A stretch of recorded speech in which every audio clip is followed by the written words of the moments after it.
Subscribe कीजिए 10th class गणित channel को और बेल आइकन को दबाइए लेटेस्ट वीडियो देखने के लिए। हेलो फ्रेंड्स, फिर से आपका स्वागत है एक नई वीडियो के अंदर। आज हम वो क्वेश्चन सरल करेंगे जो पीछे वाली वीडियो में रह गए थे, यानी कि मॉडल पेपर 1 के कुछ क्वेश्चन रह गए थे, उनको इस वीडियो में हम सरल करेंगे। अगर आपको पीछे वाली वीडियो देखनी है तो मैं डिस्क्रिप्शन में लिंक दे दूंगा, वहां से आप देख सकते हैं। और इस चैनल पे आप नए हैं तो सब्सक्राइब करना, वीडियो को लाइक करना, शेयर करना। चलिए हम शुरू करते हैं। इसका प्रश्न नंबर जो पार्ट सी में रह गए हैं उन प्रश्न को सरल करते हैं। तो देखिए यहाँ पर पार्ट सी का प्रश्न नंबर 17 है। उसमें हमें दिया गया है कि एक समांतर श्रेणी के दूसरे और तीसरे पद दिए गए हैं। तो समांतर श्रेणी दी गई, उसका दूसरा पद तो 24 दिया गया है और तीसरा पद है वो 28 दिया गया है। क्वेश्चन को मैंने पहले ही सरल कर लिया ताकि टाइम कम लग सके। तो देखिए किसी समांतर श्रेणी का दूसरा पद और तीसरा पद 24 और 28 है, तो श्रेणी के 61 पदों का योगफल ज्ञात करना है। हमें ज्ञात करना है समांतर श्रेणी के 61 पदों का योगफल। हमें क्या दिया गया है कि समांतर श्रेणी का दूसरा पद और तीसरा पद, तो दूसरे समांतर श्रेणी जो होती है उसको हम A1 A2 A3 इस तरह से लिखते हैं। A1 का मतलब पहला पद, A2 का मतलब दूसरा पद, A3 का मतलब तीसरा पद, A4 का मतलब समांतर श्रेणी का चौथा पद। तो यहाँ पर A2 दिया गया यानी दूसरा पद, तो A2 से लिख दिया और तीसरा पद जिसको हमने A3 से लिख दिया, तो ये हो गया 28। हमें याद करना है 61 पदों का योगफल। अब समांतर श्रेणी में जितने भी पद होते हैं उनका जब हम योगफल ज्ञात करते हैं तो हम फॉर्मूला SN का फॉर्मूला काम में लेते हैं। ये योगफल का फॉर्मूला है, इसका मैंने फॉर्मूला लिख दिया। तो इस फॉर्मूले में आपको ध्यान ये रखना है कि हमें जो मान रखने हैं यहाँ पर N का, A का और D का, ये मान रखना है। तो A का मान यानी कि समांतर श्रेणी का पहला पद, D का मतलब हो गया सार्वभौमिक और N का मान हमें दिया गया है 61 दिया गया, क्योंकि 61 पदों का योगफल ज्ञात करना है।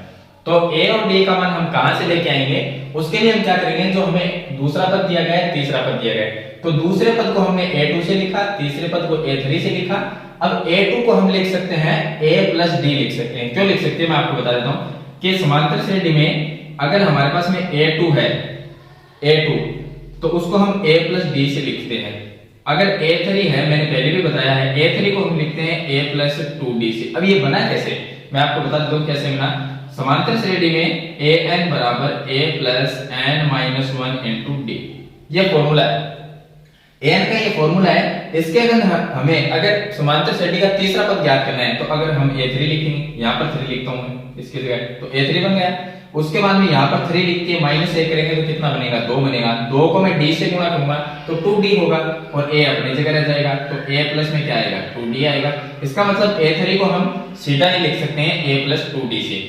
अगर हमारे पास में A4 है, A4 है तो उसको A प्लस 3D से लिख सकते हैं। A प्लस 3D लिखेंगे, A4 को A प्लस 3D। अगर A5 है तो A प्लस 4D आ जाएगा। तो इसी तरह से हमने क्या किया कि A2 को A प्लस D से लिखा और बराबर में चॉइस ऐसा वैसा लिख दिया। A3 को हमने A प्लस 2D से लिखा और बराबर में लिख दिया 28। अब दो समीकरण बन गए। इन दोनों समीकरणों को मैंने विलोपन विधि से सरल कर लिया। विलोपन विधि से सरल करें या प्रतिस्थापन विधि से करें, हमें ज्ञात करना है A का मान और D का मान। इस फॉर्मूले का 61 पदों का योगफल ज्ञात करना है, तो इसके लिए हमारे पास में A और D का मान होना जरूरी है। तो यहाँ से दोनों समीकरणों को सरल करेंगे। जैसे हम प्रतिस्थापन विधि और विलोपन विधि क्या करते हैं, x y का मान निकालते हैं, उसी तरह से इन दोनों समीकरण से हमने D का मान निकाल लिया, तो D का मान 4 है और A का मान निकाल लिया B से। तो विलोपन विधि और प्रतिस्थापन विधि को सरल कैसे करते हैं, मैंने कंप्लीट वीडियो उसकी बना रखी है, आप जाइए वहां से देख सकते हैं। तो यहाँ से हमने निकाला है D का मान और A का मान। A और D का मान हमारे पास में आ गया है। अब हमें 61 पदों का योगफल ज्ञात करना है, यानी कि n का मान। समांतर श्रेणी में कितने पद है, 61 पद। 61 पद होने का मतलब ये है कि n का मान 61 है। तो हमने क्या किया, फॉर्मूला लगाया SN का। SN के फॉर्मूले में n की जगह जहां पर भी n है उसकी जगह 61 रखना है। A की जगह हम यहाँ से 20 रखेंगे, D की जगह 4 रखेंगे। मैंने सभी मान यहाँ पर रख दिया और इनको सरल कर दिया, तो S 61 यानी कि 61 पदों का योगफल 8540 होगा। तो मैंने इसका प्रोसेस आपको बता दिया। क्वेश्चन को मैंने पहले सरल कर लिया, लेकिन मैंने प्रोसेस आपको बता दिया किस तरह से इसको सरल करना है। आपको सिर्फ ध्यान ये रखना है कि 61 पदों का योगफल ज्ञात करना है, तो फॉर्मूला कौन सा लगेगा, फॉर्मूला SN का लगेगा। SN के फॉर्मूले में मान कहां से लेके आएंगे, किस चीज के हमें मान चाहिए, A का मान चाहिए, B का मान चाहिए, N का मान चाहिए, 3 मान चाहिए। 3 मान के लिए 61 तो N का मान होगा, जहां पर भी N लिखा है। A का और D का मान कहां से लेके आएंगे, तो उसके लिए हमें समांतर श्रेणी तो दी नहीं गई। समांतर श्रेणी नहीं है तो हमें A2 दिया गया, A3 दिया गया। A2 को हम लिख सकते हैं A प्लस D से, A3 को लिख सकते हैं A प्लस 2D से। बराबर में 28 लिखेंगे जो कि लिखा हुआ है। यहाँ पर हमने चॉइस लिख दिया जो कि पहले से दिया गया है। तो इन दो समीकरण बन गए, दोनों को सरल कर लिया, ए डी का मान निकाल लिया, फॉर्मूले में रख दिया और 61 पदों का योगफल ज्ञात कर दिया। तो ये इसका प्रश्न नंबर 17 है। चलिए इसके बाद में इसके में अथवा में क्वेश्चन दिया गया है वो सरल करते हैं। अब देखिए नेक्स्ट प्रश्न है वो अथवा वाला है। इसमें दिया गया है 2 और 101 के मध्य 5 से भाज्य होने वाली सभी प्राकृत संख्याओं का योगफल ज्ञात करना है। हमें संख्या क्या दी गई, हमें दिया गया है कि 2 और 101 इनके बीच में ऐसी कितनी संख्याएं हैं 2 से लेके 101 सॉरी लिख दिया मैंने 101 के बीच में ऐसी कितनी संख्या है जिनमें 5 का भाग जाता है। तो भाई हम वो संख्या लिखेंगे जिनमें 5 का भाग जाता है। तो मैंने क्या किया, यहाँ पर 5 से विभाजित होने वाली प्राकृत संख्या लिखी। देखिए 2 में 5 का भाग जाता नहीं, 3 में भी नहीं जाएगा, 4 में भी नहीं जाएगा, तो 5 ही लिखेंगे क्योंकि 5 में 5 का भाग चला जाएगा। 5 के बाद में 10 में 5 का भाग जाता है, 15 में भी जाएगा, 20 में भी जाएगा, 25 में, और लास्ट 101 से पहले कौन सी संख्या आएगी जिसमें 5 का भाग जाता है, तो वो 100 आएगी। तो हमने क्या किया, इस तरह एक समांतर श्रेणी बना ली। अब आप देखिए इनके बीच में सभी में जो बीच का अंतर है वो बराबर है। 5 और 10 इनके बीच में अंतर कितना है, 5 का। फिर इन दोनों के बीच में 5 का अंतर बराबर है, इसका मतलब सार्व अंतर है डी का मान वो 5 होगा क्योंकि इनका अंतर बराबर है। तो ये क्या बन गई, एक समांतर श्रेणी। तो यह एक समांतर श्रेणी मैंने लिख दिया। अब a का मान, पहली संख्या a का मान हो गया यानी प्रथम पद, d का मान भी 5 होगा और an का मान समांतर श्रेणी की लास्ट संख्या है वो 100 है। तो मैंने an का लिख दिया मान कि 100 है।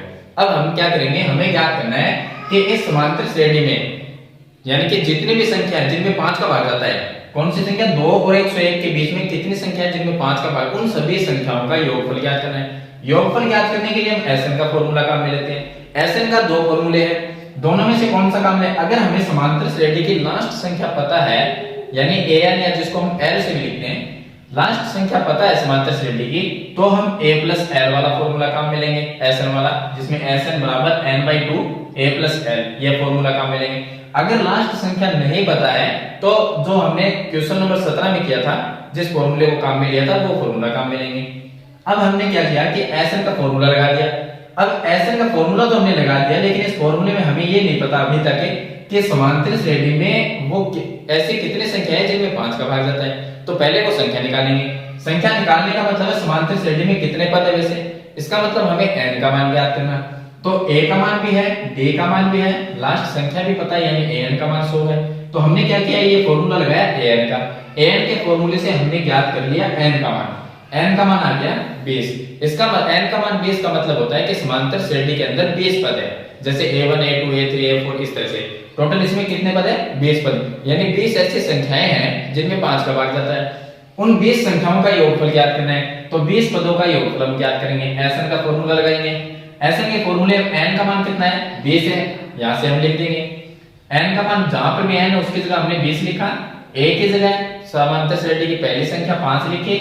l का मान क्या होता है, जो समांतर श्रेणी की लास्ट संख्या है जिसको हम an से भी लिखते हैं और l से भी लिखते हैं, तो वो लिख दिया 100।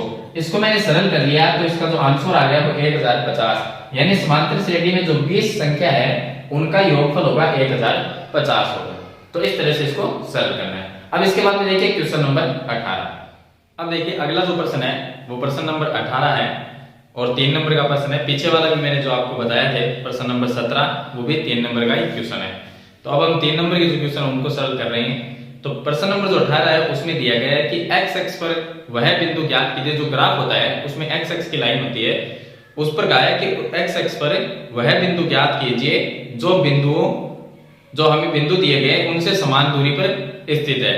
तो देखिए इसको इस तरह से समझते हैं प्रश्न नंबर 18 को कि हमें दो बिंदु दिए गए, मान लीजिए ये x अक्ष की लाइन है, इसके ऊपर a और b दो बिंदु दिए गए हैं और इन दोनों बिंदुओं से एक ऐसा बिंदु हमें ज्ञात करना है जो इन दोनों से समान दूरी पर हो। तो हमने एक बिंदु बीच में ले लिया P, वो A से और B से समान दूरी पे, यानी कि अगर इधर से चलते हैं और इधर से चलते हैं तो दोनों की दूरी क्या है, समान है, यानी AP और BP ये दोनों दूरी क्या है, बराबर है।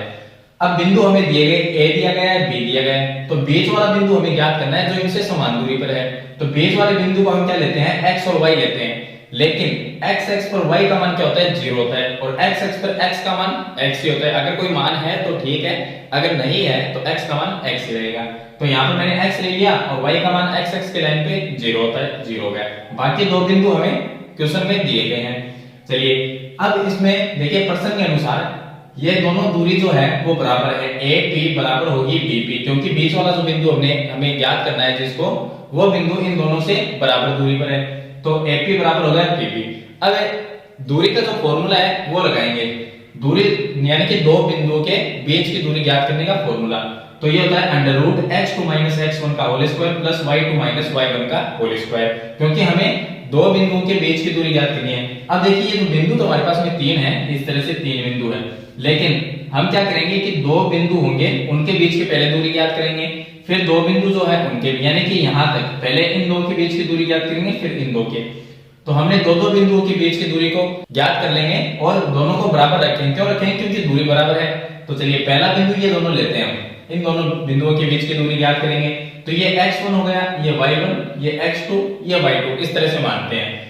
तो यहां पर मैंने क्या किया, x1 की जगह देखिए x1 x2, तो x2 क्या होगा, x होगा, तो x लिख दिया, प्लस में 2 आ गया, 2 माइनस में है लेकिन फॉर्मूले में माइनस लिखा हुआ है इसलिए ये प्लस हो गया, तो मैंने इसमें क्या किया, मान रख दिया। और उसके बाद में बराबर में हम पी बी जो दूरी है वो ज्ञात करेंगे, यानी कि इन दोनों p और b के बीच की दूरी, तो यही दूरी का फॉर्मूला लगाएंगे और दोनों की दूरी ज्ञात करेंगे। यहाँ पर हम x1 x2 इसको मान लेंगे और y1 y2 इसको मान लेंगे, सॉरी यहाँ पर देखिए x1 y1 x2 y2 इस तरह से मानेंगे। तो फिर हम इसमें मान रख देंगे, तो हमने क्या किया, मान रख दिया। मान रखने के बाद में हम दोनों तरफ इसको सरल कर लेंगे, दोनों तरफ सरल करेंगे तो यहाँ पर जो x का मान आएगा हमारे पास में वो माइनस में 6 आएगा, x का मान हम यहाँ पर रख देंगे वापस -6 और y का मान 0 रहेगा, तो वो बिंदु क्या होंगे जो हमें ज्ञात करना था, वो बिंदु होगा -6 और 0 होगा, क्योंकि वो हमने x और 0 माना था, क्योंकि x एक्स की लाइन पे x होता है और y का मान 0 होता है, तो 0 तो 0 ही रहेगा लेकिन x का मान निकलेगा, x का मान क्या है, -6, तो इसकी जगह हम रख देंगे x की जगह -6 और y का मान 0 रह जाएगा, तो ये बिंदु आ जाएगा। इसके अर्थों में एक क्वेश्चन दिया गया है, अर्थों वाला क्वेश्चन है कि बिंदुओं 11 8 और 1 3 को मिलाने वाली रेखा, दो बिंदु दिए गए 11 8 और 1 3, इन दोनों बिंदु को मिलाने वाली जो रेखा है उस रेखा को एक बिंदु अलग से दिया गया 7 6, ये हो गया 7 6 एक बिंदु है, किस अनुपात में विभाजित करता है, यानी कि 11 8 एक बिंदु ये हो गया और दूसरा बिंदु ये b हो गया, a और b को मिलाने वाली रेखा को एक तीसरा कोई बिंदु है p जिसको हमने मान लिया, उसका निर्देशांक दिया गया 7 और 6, तो ये जो p बिंदु है वो इस रेखा को किस अनुपात में विभाजित करता है, तो अनुपात हमें ज्ञात करना है, तो अनुपात को हमने मान लिया कि m1 m2 अनुपात में विभाजित करता है, हमने ये मान लिया क्योंकि अनुपात तो हमें ज्ञात करना है, बाकी चीजें हमें दी गई है। अब अनुपात का जो फॉर्मूला, अनुपात हमें ज्ञात करना है, तो अनुपात का फॉर्मूला है x बराबर m1 x2 plus m2 x1 बटे में m1 प्लस m2, ये सभी फॉर्मूले बुक में दिए गए हैं, आप वहां से देख सकते हैं। और y बराबर होता है m1 y2 plus m2 y1 m1 plus m2, ये फॉर्मूले। अगर आपको अनुपात ज्ञात करना है तो इसके लिए आपको दोनों फॉर्मूले लगाने की कोई आवश्यकता नहीं है, आप एक फॉर्मूला लीजिए उसी से आप अनुपात ज्ञात कर सकते हैं, या तो आप x बराबर ये लीजिए या y बराबर ये फॉर्मूला लगा दीजिए, दोनों में से एक फॉर्मूला काम में लेंगे तो आप अनुपात है वो ज्ञात कर सकते हैं। तो मैंने ये एक फॉर्मूला काम में लिया है यहाँ पर। अब इस फॉर्मूले में हम क्या करेंगे कि x का मान कितना है, देखिए बीच वाली जो ये निर्देशांक है ये x और y का निर्देशांक है, 7 तो है x का निर्देशांक और y का निर्देशांक है 6, लेकिन मैंने ये फॉर्मूला काम में लिया है तो इसमें ये y वाला काम में नहीं आएगा। अगर आप y का फॉर्मूला लगाएंगे तो इसमें आपको 6 लेना पड़ेगा और x वाला लगाएंगे तो इसमें x का मान 7 रख दीजिए, तो x की जगह मैंने रखा 7 बटे में 1 लिख दिया, कुछ फर्क नहीं पड़ता। आगे देखिए यहाँ पर x2 m1, अब m1 m2 का मान तो है ही नहीं क्योंकि ज्ञात करना है अनुपात, बाकी x2 का मान यहाँ पर इसको x1 मान लिया, इसको x2 मान लिया, सॉरी यहाँ पर x2 मान लिया इसको, क्योंकि ये x और y का मान है, तो ये हो गया x1, ये हो गया x2, ये हो गया y1 और ये हो गया y2। तो हमें लेना है यहाँ पर x2 का मान 1 है, तो 1 को 1 लिख दिया और m1 की जगह m1 लिख दिया, प्लस में 11 m2 हो जाएगा, क्योंकि 11 क्या है, x1 का मान है, तो x1 का मान 11 और m2 इसके गुणा में आ जाएगा, बटे में m1 प्लस m2 रहेगा क्योंकि इसका मान है नहीं। अब इसको मजर गुणा कर लिया मैंने, m1 प्लस m2 को 7 से गुणा किया तो 7m1 प्लस 7m2 बराबर में ये m1 प्लस 11m2 रह गया। अब इसको m1 वाले एक साइड में m2 वाले एक साइड में, तो 7m1 माइनस m1, या क्योंकि m1 तो जो है उसको इधर लेके आएंगे और m2 को इधर लेके जाएंगे, तो m1 वाली एक साइड में और m2 वाले एक साइड में, इसको सरल करेंगे तो 6m1 है, 7m1 माइनस m1 6m1 और 11m2 माइनस 7m2 4m2 रह गया। अब m1 को m1 की जगह लिखेंगे और m2 इसके बट्टे में लेके आएंगे, तो बट्टे में आ गया, 4 की जगह 4 ही रहेगा, 6 इसके बट्टे में ले जाएंगे तो 4 बट्टे 6, 2 का भाग दे देंगे, 2/3 आ जाएगा। 2/3 क्या है, m1/m2 बराबर 2/3 आया, या इसको हम m1 अनुपात m2 लिख सकते हैं बराबर 2/3 आ जाएगा। तो इस तरह से आपको ये अनुपात है वो ज्ञात करना है। चलिए इसके बाद में इसका जो प्रश्न नंबर नेक्स्ट है 19 नंबर, उसको हम सरल करते हैं। अब देखिए इसका प्रश्न नंबर 19 है, इसमें दिया गया है 5 गुणा में sin 17 cos 73 प्लस 2 गुणा में cos 67 sin 23 माइनस 6 गुणा sin 15 डिग्री cos 75 डिग्री, इसका मान ज्ञात करना है। अब देखिए इसमें जो हमें sin 17 degree, 73 degree, 67 degree, 23 degree, 15 और 75 डिग्री, ये जो डिग्री में दिए गए हैं, जो अंक दिए गए हैं, उनका सारणी में किसी का भी मान नहीं है। तो हम क्या करेंगे, इसको सरल करने के लिए इनको 90 में से माइनस करके लिखेंगे। 90 में से माइनस कैसे करेंगे, देखिए ऊपर वाले, देखिए ऊपर sin 17 है और नीचे cos 73 है, एक को ही करना है, या ऊपर वाले को करो या नीचे वाले को करो, सभी में ऐसा ही करना है। तो हम क्या करेंगे, ऊपर के जो हमें sin 17 cos 67 और sin 15 ये दिए गए, इनको हम चेंज कर लेंगे। नीचे जो दिया गया है उसके जैसा बनाएंगे।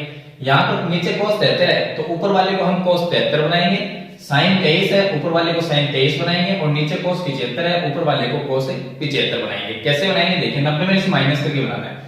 सबसे पहले 5 की जगह हमने 5 लिखा, sin 17 को क्या लिख सकते हैं, देखिए sin 17 है, sin 17। एक चीज का और ध्यान रखना है, इसमें ये क्वेश्चन दिए गए हैं, इस क्वेश्चन में आप देखिए 73 और 17 को जोड़ के देखिए, इनका मान 90 आता है। यहाँ पर 23 और 67 को जोड़ के देखेंगे तो 90 आएगा, और 75 और 15 को जोड़ेंगे तो भी इसका मान 90 ही आएगा। मैं आपको बता रहा हूँ इनका मान 90 आता है, यानी कि इनको माइनस 90 में से माइनस करके लिखना है। कैसे करेंगे, ऊपर वाला sin 17 है, sin 17 डिग्री को हम लिख सकते हैं कि sin, अब देखिए 90 में से कितने माइनस करें कि 17 आएंगे, तो 90 में से नीचे वाला कितना है, 73 है, 73 माइनस कर देंगे, 73 माइनस करेंगे। इसका मतलब क्या है, इसका मतलब भी sin 17 ही है, क्योंकि sin की जगह अगर मैं sin लिखता हूं 90 माइनस 73 करूंगा तो 17 ही आएगा, यानी sin 17 को हम इस तरह से लिख सकते हैं। तो मैंने sin 17 को लिख दिया 90 माइनस 73, देखिए sin 90 माइनस 73 लिख दिया, और नीचे वाला ऐसा कैसा लिख दिया, प्लस में 2 cos 67 को हम लिख सकते हैं, cos 90 में से 23 घटाएंगे तब 67 रहेंगे, तो cos 90 माइनस 23 लिख दिया, और नीचे वाले को सेम टू सेम लिख दिया। 6 की जगह 6 है, sin 15 को क्या लिख सकते हैं, sin 90 में से 75 माइनस करते हैं तब 15 बचते हैं, तो 90 माइनस 75 कर दिया, इसका मतलब भी क्या हो, sin 15 डिग्री, और नीचे वाला cos 75 है, इसको ऐसा कैसे लिखेंगे, sin मान लीजिए अगर 90 माइनस थीटा करते हैं तो इसका मतलब आगे हो जाता है cos थीटा, क्योंकि sin 90 ये मिलके ना cos बन जाता है, अगर cos 90 हो तो वो मिलके sin बन जाता है। तो चलिए देखिए, अब देखिए यहाँ पर ये जो है sin और 90 को हमने मिला दिया, क्योंकि हमें तो cos 73 लेके आना है। sin 90 को हमने बदल दिया cos में, sin 90 माइनस थीटा होता है cos थीटा, तो sin और 90 मिलके बन गया cos, और 73 की जगह 73 आ गया, और नीचे वाला cos 73 ऐसा कैसा आ गया, ये 5 गुणा में 2 की जगह 2 cos 90 मिलके बन गया sin, और 23 की जगह 23 आ गया, बट्टे में sin 23 है वो लिख दिया। 6 की जगह 6 है, sin 90 मिलके cos बन गया, 75 डिग्री आ गया, ये आगे जो 75 लिखा हुआ है ऐसा कैसे लिख दिया, बट्टे में cos 75। अब देखिए ये ऊपर वाले बट्टे में जो है वो एक जैसे है तो कट जाएंगे, तो 5 की जगह 5, ये कट गया, ये कट गया और ये कट गया, कटने का मतलब है भाग चला गया, तो 5 के गुणा में 1 आ गया, और 2 के गुणा में 1 आ गया, 6 के गुणा में 1 आ गया। अब गुणा करेंगे 5 गुणा 1 तो 5, 2 गुणा 1 2, 6 गुणा 1 6।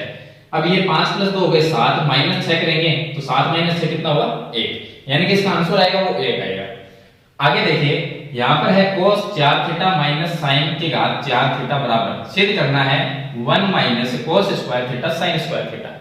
अब मैं आपको एक चीज पहले बता देता हूं कि ये जो cos 4 थीटा प्लस sin की घात 4 थीटा ये जो दिया गया है, इसको हम कोई फॉर्मूले में, ऐसे तो कोई फॉर्मूला है नहीं, इसको हम फॉर्मूले में चेंज करेंगे। उसके लिए क्या करेंगे, एक बार हम 2 cos square theta minus sin square theta को जोड़ देंगे और एक बार घटा देंगे, अगर इस तरह का क्वेश्चन आता है तो देखिए cos स्क्वायर थीटा यानी सॉरी cos की घात 4 थीटा, इसको हम लिख सकते हैं cos स्क्वायर का स्क्वायर लिख सकते हैं, क्योंकि अलग अलग तोड़ के लिख दिया मैंने इसको।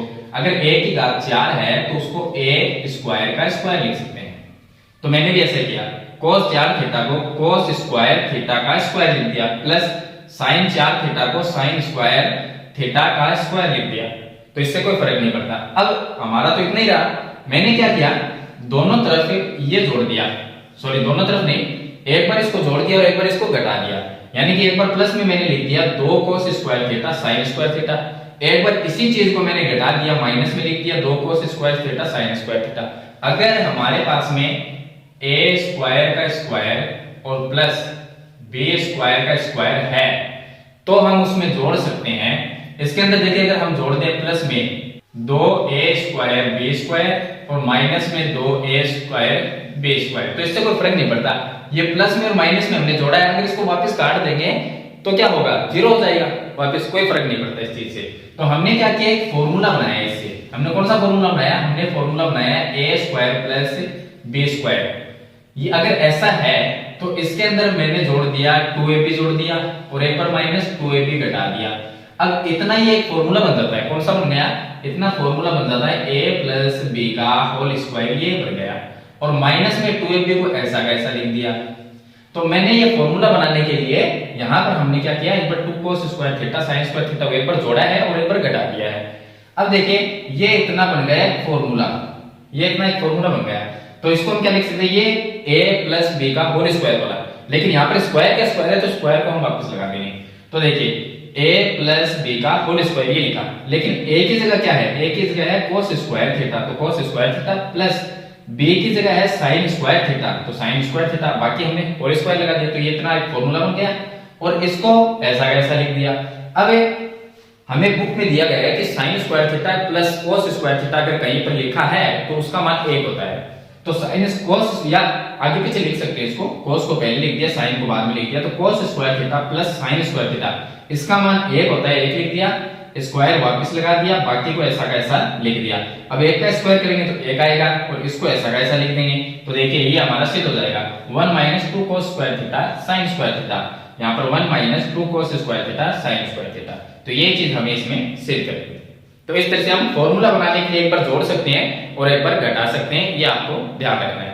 चलिए इसके बाद में देखिए इसका नेक्स्ट क्वेश्चन है क्वेश्चन नंबर 20। अब देखिए प्रश्न नंबर जो 20 है उसमें दी गई है बारंबारता बंटन का माध्य ज्ञात करना है। माध्य में हमें वर्ग अंतराल वाला दिया है, क्वेश्चन आएगा वो वर्ग अंतराल का ही आएगा, ये कंफर्म है, क्योंकि हर बार जो वर्ग अंतराल दिए हुए होते हैं वो ही क्वेश्चन हर बार आता है। तो देखिए ये वर्ग अंतराल वाला क्वेश्चन है जिसमें वर्ग किया गया है। तो सारणी इस तरह से, सारणी में हमें वर्ग अंतराल दिया गया होता है और बारंबारता में f का मान दिया होता है। हमें माध्य ज्ञात करना है। तो माध्य का फॉर्मूला, 3 फॉर्मूले हैं माध्य के, मैंने आपको, एक तो प्रत्यक्ष विधि और दूसरी है कल्पित माध्य विधि और तीसरी है पग विचलन विधि। तो इस तरह से 3 विधि है, 3 विधि से हम सरल कर सकते हैं किसी भी विधि से। अगर आप प्रत्यक्ष विधि से करते हो वो सरल है, लेकिन उसमें जो मान होते हैं वो बड़े बड़े मान आते हैं, तब आपको जोड़ने में, घटाने में या गुणा भाग करने में थोड़ी सी प्रॉब्लम रहती है। तो इसलिए पग विचलन विधि है वो थोड़ी सी सरल हो जाती है, ताकि उसमें मान है वो छोटे छोटे हो जाते हैं, तो आपको जो जोड़ है या बाकी है गुणा भाग है वो करने में थोड़ी आसानी रहती है। तो चलिए हमने इसमें पग विचलन विधि काम में लिए, फॉर्मूला उसके काम में लिए। तो माध्य ज्ञात करना है, वर्ग अंतराल दिया गया है, f का मान भी दिया गया है, मैंने लिख लिया। उसके बाद में माध्य ज्ञात करने के लिए x का मान हमें निकालना पड़ता है। x का मान कहां से निकालेंगे, इन वर्ग अंतराल से। 0 और 10 के बीच वाली संख्या कौन सी है, 5 है। या आप ऐसा करो दोनों को जोड़ दो, 2 के भाग दे दो, तो दोनों को जोड़ेंगे 10 आएगा, 10 में 2 का भाग दिया कितना आया, 5 आया, तो x का 5 आ गया। इन दोनों को जोड़ेंगे 30 हो गया, 30 में 2 का भाग देंगे 15 आ गया। इन दोनों को जोड़ेंगे 50, उसमें 2 का भाग देंगे 25। इन दोनों को जोड़ेंगे तो 35, यानी फिर 2 का भाग देंगे। इसी तरह से यहाँ पर 45 आ गया। x का मान निकाल लिया। अब हमें निकालना पड़ता है u का मान, अगर हमें पग विचलन विधि काम में लेनी है। तो u में क्या करते हैं, सबसे पहले x जो है, x की जो संख्या है सभी, उनमें से एक हम अपनी तरफ से एक कल्पित माध्य मानते हैं। तो यहाँ पर हमने कल्पित माध्य a मान लिया, कल्पित माध्य a कहेंगे, a मान लिया हमने 25 है, इसमें से 25 लिया, जरूरी नहीं है 25 है, आप 15 ले लीजिए, तो भी आंसर वो सेम ही आना है। तो a का मान हमने 25 ले लिया। अब हम क्या करेंगे, यहाँ पर u का एक फॉर्मूला होता है, u ज्ञात करना है। तो x माइनस 25 बटे 10, ये 25 बटे 10 होता नहीं है, फॉर्मूला है x माइनस a बटे h। तो सबसे पहले a का मान है 25, वो हमने मान लिया कल्पित माध्य। h का मान 10 है, h यानी इनके बीच में अंतर कितने का है, जैसे कि यहाँ पर 10 से 20 के बीच में अंतर कितने का है, 10 का है, यहाँ पर भी 10 है, यहाँ पर भी, यानी समान अंतर है। जिस तरह से समांतर श्रेणी में समान अंतर चलता है, वैसे यहाँ पर अंतर समान है। तो h का मान 10 हो गया। तो इसमें मैंने h का मान लिख दिया है 10 और 25 है, वो a की जगह मैंने 25 लिखा है, यहाँ पर a लिखा होता है उसकी जगह मैंने 25 लिखा है। चलिए अब देखिए हम क्या करेंगे, x की जो संख्या उसमें से माइनस करेंगे 25 को। तो यहाँ पर 5 है, x की जगह 5 लिखेंगे, फिर माइनस 25 करेंगे तो माइनस में 20, उसमें 10 का भाग देंगे तो -2, फिर 15 माइनस 25 करेंगे तो 10 आएगा माइनस में, और उसमें फिर 10 का भाग देंगे तो माइनस में 1 आएगा। 25 माइनस 25 करेंगे 0, फिर 10 का भाग देंगे तो 0 आएगा। 35 माइनस 25 करेंगे तो 10 आएगा, 10 का भाग देंगे तो 1 आएगा। तो इस तरह से x के जगह x की संख्या रखते जाइए, बाकी लिखी हुई है आपको एक बार घटाना है और 10 का भाग देना है तो सारी संख्या आ जाएगी। उसके बाद में f u यानी f जो है वो हमें दिया गया है और u हमने यहाँ पर निकाल लिया है। f और u का गुणा करके यहाँ पर लिखना है। f की संख्या 6 है, u की संख्या -2 है, गुणा किया तो -12, 10 को -1 से गुणा किया -10, 13 को 0 से गुणा करेंगे 0, इस तरह से हम गुणा करके लिख दिया। अब हमें करना क्या है, इसमें फॉर्मूले में a का मान तो है हमारे पास में 25, h का मान है 10। अब हमें सिग्मा f का मान और सिग्मा fu, सिग्मा मतलब होता है जोड़ करना, तो fu जो लिखा उससे पहले सिग्मा लगाओ, इसका मतलब जो fu की जो लाइन है उसका जोड़ करना। तो fu की ये लाइन है, इसकी सभी जो संख्या है उनका हमने जोड़ कर लिया, माइनस में 7 आया, जो ये हो गया सिग्मा fu। नीचे लिखा हुआ है सिग्मा f, इसका मतलब f की जो लाइन है उसका हमें जोड़ करना है। तो सिग्मा f का मतलब हुआ 40, यानी इनका हमने जोड़ कर लिया, 40 आ गए। सभी मान है हमारे पास में, हमने फॉर्मूले में रख दिए। तो a की जगह 25 लिख दिया, सिग्मा f की जगह -7, सिग्मा f की जगह 40 हो गया, h की जगह 10 हो गया, सभी मान है लिख दिए। अब इसको सरल करना है, इस संख्या को लास्ट में जोड़ना 25 को, बाकी को सरल कर लो पहले। तो हमने पहले इसको सरल कर लिया तो 1.75 आया, 25 को हमने बाद में इसके जब ये पूरा सरल हो जाए तो उसके बाद में जोड़ना है घटाना है। तो 25 माइनस 1.75 करेंगे तो 23.25, ये आ गया इसका माध्य। तो इस तरह से हम माध्य है वो ज्ञात करते हैं। अगर मैं आपको ये पूरा प्रोसेस करके बताता तो उसमें टाइम काफी लग जाता, इसलिए मैंने पहले ही लिख लिया ताकि आपको इसका प्रोसेस है वो बता सकूं। चलिए इसके बाद में इसमें एक अथवा में क्वेश्चन दिया गया है जिसमें है बहुलक। बहुलक में पहले भी आपको बता चुका हूं, बहुलक में सबसे बड़ी बारंबारता देखते हैं। तो ये जो बहुलक है अथवा में, मैं इसमें ऐसे बता देता हूँ थोड़ा सा आपको कि सबसे बड़ी बारंबारता इसके अंदर 44 है। चलिए मैं थोड़ा सा हिंट दे देता हूँ, यहाँ पर 10 से 25 लिखा हुआ है, वर्ग अंतराल जो है वो लिखा हुआ है, वर्ग अंतराल। और उसके बाद में 25 से 40, 25 से 40 और यहाँ पर हो जाएगा 40 से 55, ये लिखा हुआ। मैंने इतना ही लिखा है, पूरा नहीं लिखा। उसके बाद में एक साइड में f का मान दिया गया, f में है 6, 20, 44 है, ये हो गया 6, 20 और 44। तो अब देखिए मैंने इसको आगे भी लिख लिया है 55, यानी कंप्लीट मैंने वर्ग लिख लिया है और f का मान लिख लिया है। जो हमारे पास में बहुलक वाले या माध्य वाले क्वेश्चन है, माध्य है और बहुलक, तीनों में सबसे सरल है बहुलक ज्ञात करना। तो उसमें क्या है, मेरे को सारणी बड़ी नहीं बनानी पड़ती है, सारणी नहीं बनानी पड़ती है, डायरेक्ट जो मान है वो निकालते हैं हम और फॉर्मूले में रखते हैं और इसका मान ज्ञात कर देते हैं। तो यहाँ पर देखिए वर्ग अंतराल लिख लिया है, f का मान लिख लिया है। अब आपको तो ये देखना है कि जो f का मान है, यानी f को हम कहते हैं बारंबारता, सबसे बड़ी बारंबारता है 44। तो ये किसका मान होता है, ये होता है f1 का मान। इससे ऊपर वाला किसका होगा, f0 का, इससे नीचे वाला f2 का, 3 मान तो आ गए। अब जो सबसे बड़ी बारंबारता है उसके सामने वर्ग अंतराल कितने का है, 40 से 55 का। तो इसमें 40 क्या होगा, l का मान, ये हो गया। और h का मान क्या होता है, h होता है अंतराल। 40 और 55 के बीच में अंतर कितने का है, 15 का है। तो यहाँ पर हम लिख देते हैं 15। सभी मान लिख लिए, आप इन मान को फॉर्मूले में रखो और सरल कर लो, बहुलक है वो आ जाएगा। चलिए इसके बाद में हम इसका नेक्स्ट क्वेश्चन है, क्वेश्चन नंबर 21, उसको सरल करते हैं। अब देखिए प्रश्न नंबर जो 21 है उसमें हम क्या करना है कि समीकरण दी गई है और आलेख की विधि से रैखिक समीकरण को सरल करना है, यानी कि इसमें ग्राफ बनाना है। ग्राफ के लिए सबसे पहले हम दो सारणी बनाते हैं, दो समीकरण है तो दो ही सारणी बनेगी। उसके बाद में अगर सारणी में हमारे पास में x और y के मान आ जाते हैं तो ग्राफ बनाना बिल्कुल सिंपल है, कोई भी बना सकता है। तो मैं इसमें आपको ग्राफ नहीं बताऊंगा, सिर्फ सारणी तक मान कैसे ज्ञात करते हैं वही बताऊंगा, क्योंकि ग्राफ है वो आप भी बना सकते हैं अगर सारणी में मान हो तो चलिए हम सारणी में मान कैसे निकालेंगे। हमने दो समीकरण थी, यहाँ पर दोनों समीकरण को सरल कर लिया। तो x बराबर हमने 1 + 5y/3 ये रख लिया, क्योंकि हमें मान निकालना है। y का मान रखते जाएंगे, x का मान अपने आप आ जाएगा। यहाँ पर भी समीकरण को सरल करके हमने x बराबर 3 + y/2 ये लिख लिया। अब इसमें y का मान रखेंगे तो x का मान अपने आप आ जाएगा। अब मान क्या रखें, बात ये है, सबसे पहले हम क्या करते हैं, यहाँ पर थोड़ा सा ये देख लेंगे एक बार कि y का मान ऐसा रखें कि ऊपर वाली संख्या प्लस होने के बाद में 3 का भाग चला जाए। अगर मैं यहाँ पर 0 रखता हूँ तो ये 0 हो गया, 1 रहेगा, 1 में 3 का भाग देंगे तो इसका आंसर पॉइंट में आएगा। हम ऐसा नहीं करेंगे, हम यहाँ पर y की जगह 1 रखते हैं, 1 को 5 से गुणा किया 5, फिर 5 में 1 जोड़ते हैं 6 और 6 में 3 का भाग जाता है। तो हम क्या करेंगे, y का मान 1 रखेंगे, y का मान हम रखेंगे 1। चलिए मैं आपको सीधी सीधी सारणी बता देता हूँ। तो सारणी हम बना लेंगे, दो सारणी बनाएंगे। तो देखिए मैंने दो सारणी बना लिए। अब दोनों सारणी में हम मान रखते हैं, y का मान हमने क्या रखा, 1 रखा। तो y बराबर 1 रखा, y का मान 1 रखेंगे, पहले समीकरण ले रहे हैं तो पहले सारणी में मान रखेंगे, y का मान 1, तो 1 को गुणा किया 5 से, 5 प्लस 1 कितने हुए 6, तो कितने हुए 6, x बराबर 6/3, 6 में भाग देंगे, 3 का तो कितना आएगा 2, तो ये आ गया 2। अब आगे मान हम 2 रखें या 3 रखें या 4 रखें, तो आप क्या करो, हमने 1 रखा था, आप 3 का अंतर देके चलो, जो 1 रखा था उसमें ये नीचे वाला 3 जोड़ देते हैं, कितने हुए 4, पहले 1 रखा था उसमें नीचे वाला 3 जोड़ देते हैं 4, यहाँ पर हम 4 रखेंगे।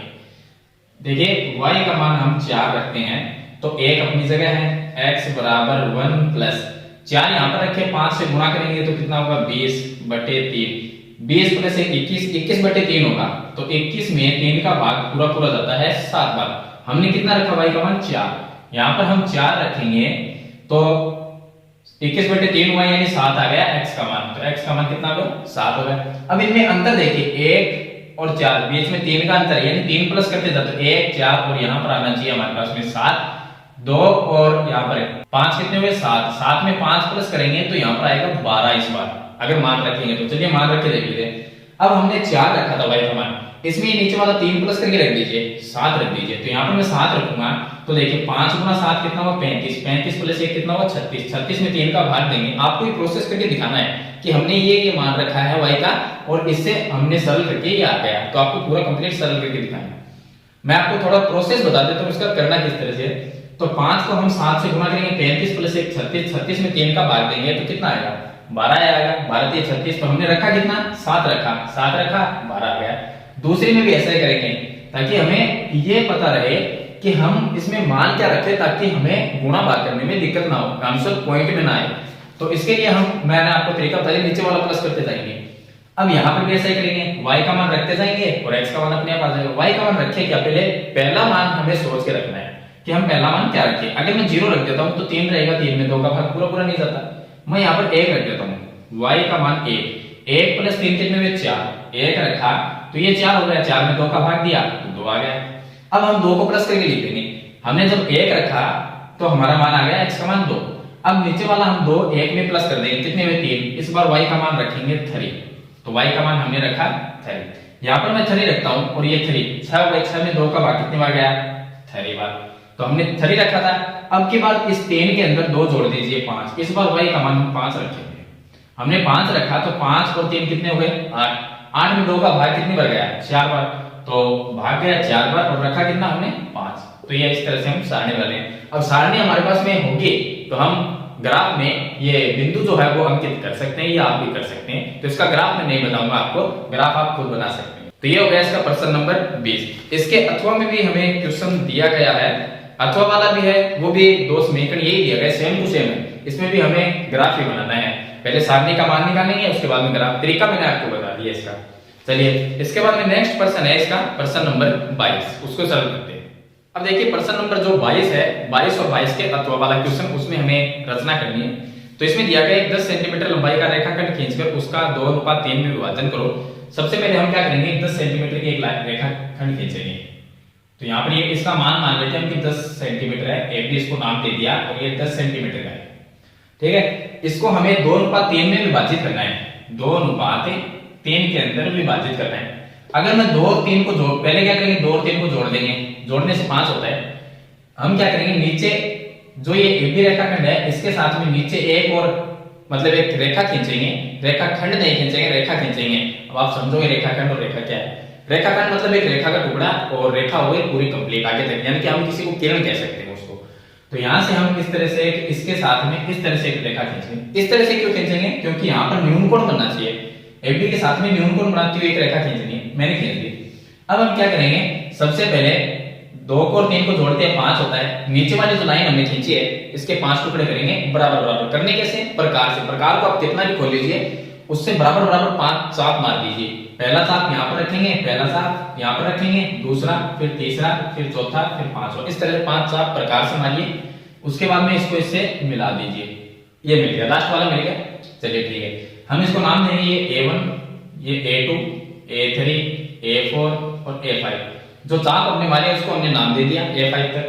A5 को हमने B से मिला दिया, लास्ट वाला मिल गया। यहाँ पर जो अनुपात है उसकी पहली संख्या 2 है तो हम A2 बोलेंगे। A2 को क्या करेंगे, A2 पर सबसे पहले हम प्रकार को थोड़ा सा, ये जो चाप है इतना, इससे थोड़ा सा कम रख लेंगे, कम रख के और यहां से इस तरह से हम प्रकार को घुमाएंगे। जितना यहां पर घुमाया है उतना ही यहां पर देखिए पहला अनुपात 2 है, तो A2 पे रखे, जितना यहां पर घुमाया है उतना ही A2 से यहां पर हम इस तरह से घुमा देंगे, प्रकार से घुमाना है। अब हम क्या करेंगे, प्रकार से यहां और यहां की दूरी नापेंगे, इस तरह से प्रकार को रखेंगे और दूरी नापेंगे। उसी दूरी से यहां पर एक चाप काटना है, तो प्रकार को यहां रखिए, चाप इस तरह से काट दीजिए। ये इस बिंदु को A2 को और इस चाप को आप मिलाइए, तो यहां से हम मिलाएंगे, तो यहां पर मिलाएंगे भी और साथ में इसको आगे बढ़ा देंगे। आगे बढ़ाएंगे तो इस लाइन के टच होगा, ये लाइन के टच होगा। अब ये 2:3 में विभाजित हो गया। अब इसकी रचना करनी है आपको, तो ये 2:3 में हो गया विभाजित। इसकी रचना करेंगे जैसा जैसा हमने पहले एक रेखाखंड खींचा है, उसके बाद में ये न्यून को बनाते हुए किरण हमने खींची है, किरण के 5 टुकड़े गए यानी 5 भाग किए, A5 तक हमने किए हैं। उसके बाद में यहाँ पर A5 के ऊपर हमने बिना नाप का चाप मार दिया। उसके बाद में A2 पे भी एक चाप है, उसके बाद में इसको नाप के यहाँ पर एक चाप काट दिया, तो ये इसके समांतर, ये दोनों रेखाएं होगी वो समांतर होगी, सॉरी ये समांतर होगी दोनों रेखाएं। अब देखिए ये 2:3 में ये है 2 और ये है 3, लेकिन ये 2, 3 नहीं है क्योंकि ये 10 सेंटीमीटर ये, तो ये भाग 4 होगा और ये भाग 6 होगा। 4:6 करते हैं तो इसमें 2 का भाग दे सकते हैं, कितना आएगा, 2:3 ही आएगा। तो इसका अनुपात 2:3 है, लेकिन आएगा 4 और 6 में, क्योंकि ये लाइन जो है वो 10 सेंटीमीटर की, 4 और 6, लेकिन इसका अनुपात निकालेंगे तो 2:3 आ जाएगा, तो इसके बराबर नहीं होगा। तो इस तरह से आपको एक रचना करनी है। अगला जो प्रश्न है इसके अथवा का, उसमें हमें दिया गया कि AB 5 सेंटीमीटर लंबाई का एक रेखाखंड खींचना है, 5 सेंटीमीटर लंबाई का लेंगे। तो हम यहाँ से एक AB रेखाखंड खींचते हैं जिसकी लंबाई 5 सेंटीमीटर, ये हो गया A और B, इसकी लंबाई है 5 सेंटीमीटर। बिंदु B को केंद्र मानकर 2.2 सेंटीमीटर त्रिज्या का वृत्त बनाना है, B को केंद्र माना और 2.2 प्रकार को नाप लीजिए फुट से, स्केल से, और यहाँ पर एक वृत्त बना दीजिए 2.2 सेंटीमीटर का। तो मैं यहाँ पर मान लेता हूँ कि वो वृत्त होगा कुछ कितना बड़ा होगा, इस तरह से हमने एक वृत्त बना दिया B को केंद्र मान के। अब हम क्या करेंगे, इस पर स्पर्श रेखा खींच लें, लेकिन जब तक 2 वृत्त नहीं बनेंगे तब तक स्पर्श रेखा खींच नहीं सकते हो। तो उसको क्या करेंगे, वृत्त बनाइए, इस वृत्त पर बिंदु A से स्पर्श रेखा खींचें। अब बिंदु A है बाहर, ऐसा तो है नहीं कि स्केल को ऐसा रखा और यहाँ पर एक वृत्त स्पर्श रेखा बना दी, दूसरी यहाँ पर बना दी, ऐसा तो कर नहीं सकते। तो हम क्या करेंगे, एक वृत्त और बनाएंगे, लेकिन दूसरा एक वृत्त तो हमने बना दिया क्योंकि त्रिज्या दी गई है, त्रिज्या कितनी है 2.2, लेकिन यहां पर हम वृत्त नहीं बना सकते क्योंकि हमें त्रिज्या का पता नहीं है। हम क्या करेंगे, AB रेखा का समद्विभाजन करेंगे। देखिए किसी भी रेखाखंड का, ये AB है, इसका समद्विभाजन कैसे करते हैं, किसी भी रेखाखंड का प्रकार को आधे से थोड़ा सा ज्यादा बोलना है, एक चाप ऊपर और एक चाप नीचे, तो इस तरह से हम चाप काटते हैं। फिर उसी से यहाँ पर रख के एक ऊपर एक नीचे चाप काट देते हैं। अब इसको इस तरह से जब मिलाते हैं तो ये रेखा का समद्विभाजन है, यहाँ पर जो बिंदु प्राप्त होगा वो केंद्र होगा। चलिए हम क्या करेंगे, AB रेखा का समद्विभाजन, प्रकार को थोड़ा सा ज्यादा खोल के एक चाप यहाँ पर मार देते हैं और एक यहाँ पर, और दूसरा यहाँ पर B पर रख के एक यहाँ पर और एक। चलिए इनको हम इस तरह से ये कर देते हैं, तो यहाँ पर हमारे पास में एक बिंदु प्राप्त होगा। वो बिंदु क्या होगा, AB रेखा का बीच का बिंदु, तो उसको हम केंद्र मानेंगे। इसको हमने नाम दे दिया M को केंद्र मानकर, और त्रिज्या ये, अब ये देखिए केंद्र हो गया तो त्रिज्या ये होगी और ये भी त्रिज्या होगी। तो इनमें से दोनों में से किसी को भी आप प्रकार से नाप लीजिए और प्रकार को यहां पर रखकर इस तरह से प्रकार को आप घुमाइए। तो देखिए अगर प्रकार को आप इस तरह से घुमाते हैं तो ये त्रिज्या और ये भी त्रिज्या, तो वो वृत्त कहां से बनेगा, वो वृत्त यहां से होते हुए इस केंद्र से और इस तरह से वो वृत्त बनेगा। ये वृत्त बन गया। अब देखिए जो दूसरा वृत्त हमने बनाया है वो पहले वाले वृत्त को कहां पर काटता है, एक तो यहां पर बिंदु P मान लेते हैं, एक यहां पर बिंदु Q मान लेते हैं। A से आप इस पर स्पर्श रेखा इस तरह से खींच सकते हैं। तो ये हो गई A बिंदु से स्पर्श रेखा। तो जब तक 2 वृत्त नहीं बनते स्पर्श रेखा नहीं खींच सकते, तो स्पर्श रेखा खींचने के लिए 2 वृत्त हमें बनाने पड़ेंगे। तो ये हो गया इसका अथवा का क्वेश्चन। अब इसका लास्ट क्वेश्चन है, उसमें हमें माध्य ज्ञात करना है। चलिए लास्ट वाला है वो भी मैं आपको इसमें बता देता हूं। तो अब देखिए मैंने यहाँ पे सामने नारियल बड़ा अंतराल हो गया, F हो गया, ये हमें दिया गया होता है। अब माध्य ज्ञात जब करते हैं हम तो उसमें हमें CF निकालना पड़ता है, यानी संचयी बारंबारता।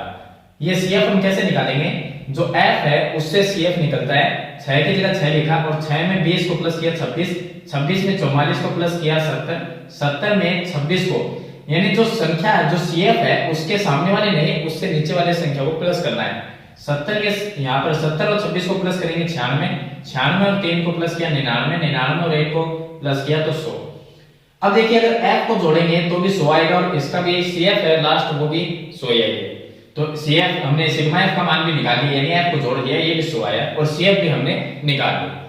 चलिए अब हम जो यहाँ पर सिग्मा f का मान है या इसको हम n बराबर भी लिखते हैं, तो हम क्या निकालेंगे, n/2 निकालेंगे। n/2 कितना आएगा, 100/2 का भाग देते हैं, कितना है 50। अब हम ये देखेंगे कि 50 जो है वो कौन से वर्ग अंतराल में आता है।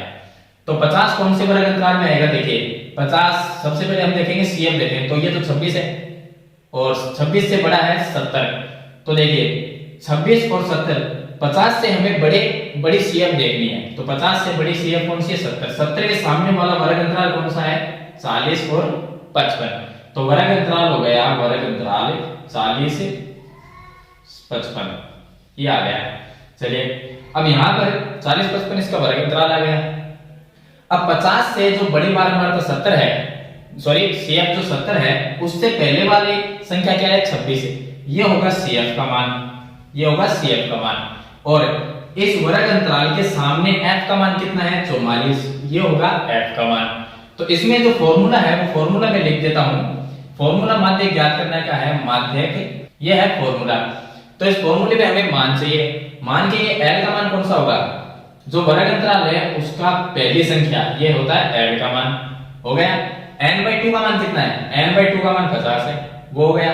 CF का मान कितना है, हमने देख लिया 50 से कम CF कौन सी है, 26 है, वो ये आ गया CF का मान। तो मैं लिख देता हूं, चलिए ये CF का मान, CF का मान ये हो गया 26। उसके बाद में f का मान कितना है, 44। उसके बाद में h का मान कितना है, 40 और 55 के बीच में अंतर कितने का है, h बराबर 15 का अंतर है, तो 15।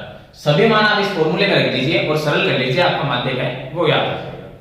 इसके अलावा हमें दिया गया बहुलक का क्वेश्चन, बहुलक मैं आपको बता चुका हूं, सबसे सरल क्वेश्चन है, तो आप इसको खुद भी कर सकते हैं। बहुलक है, सबसे सरल यही है, माध्यक और बहुलक में से तीनों में से सरल सबसे बहुलक है, जो कि आप याद कर सकते हैं। मैंने पहले ही बता दिया इसका मान है वो किस तरह से निकालते हैं। फॉर्मूला इसका सिंपल है, उसमें मान रखिए और आंसर निकाल लीजिए।